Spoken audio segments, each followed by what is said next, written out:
शिक्षणात नाविन्याची दिशा. विक्रमगडच्या जिल्हा परिषद शाळा केव येथील शाळेतील विद्यार्थ्यांनी 7वीत शिकत असतानाच तयार केली रोबोटिक कार. या अद्भुत उपक्रमामागे मार्गदर्शक ठरले संदीप गोविंद पोपळघट आणि प्रवीण पवार. विद्यार्थ्यांनी रोबोटिक कार तयार करताना विविध इलेक्ट्रॉनिक उपकरणाचा वापर केला, जे निधी एंटरप्राइजेस जळगाव यांच्याकडून उपलब्ध करून देण्यात आले. केवळ उपकरणाचा वापरच नाही, तर या विद्यार्थ्यांनी स्वतः कार कशी काम करते, कोणते पार्ट्स कसे जोडले गेले याची सविस्तर माहिती दिली आहे. हा प्रकल्प केवळ शाळेपुरता मर्यादित नसून भविष्यातील सायन्स आणि टेक्नॉलॉजीमध्ये ग्रामीण भागातील विद्यार्थ्यांची क्षमता किती मोठी आहे हे दाखवणारा प्रेरणादायी उदाहरण आहे.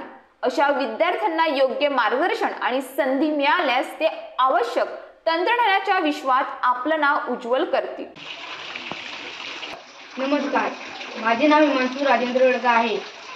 आम्ही जिल्हा परिषद उच्च प्राथमिक शाळा केव इथे इयत्ता 7वीमध्ये शिकत आहोत. निधी एंटरप्राइजेस जळगाव या संस्थेने आम्हाला रोबोटिक कारचे सर्व साहित्य दिले. ते वापरून आम्ही रोबोट कार तयार केली आहे. आता रोबोट कार बनवण्यासाठी साहित्य कोणकोणते वापरलेले आहेत त्यांची नावं सांगतो. याला सेन्सर म्हणतात, याला ब्रेन म्हणतात, याला बॅटरी म्हणतात. ही आहे मोटर. मोटरला व्हील जोडलेला आहे. प्रशांत, मोटरची कॉर्ड लाव.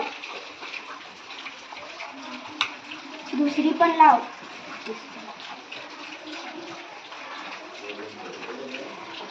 रुद्र, बॅटरीची कॉर्ड ब्रेनला लाव.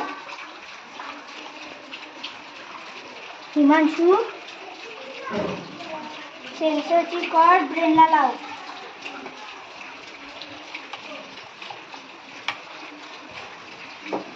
पवन, रिमोटची कॉर्ड ब्रेनला लाव.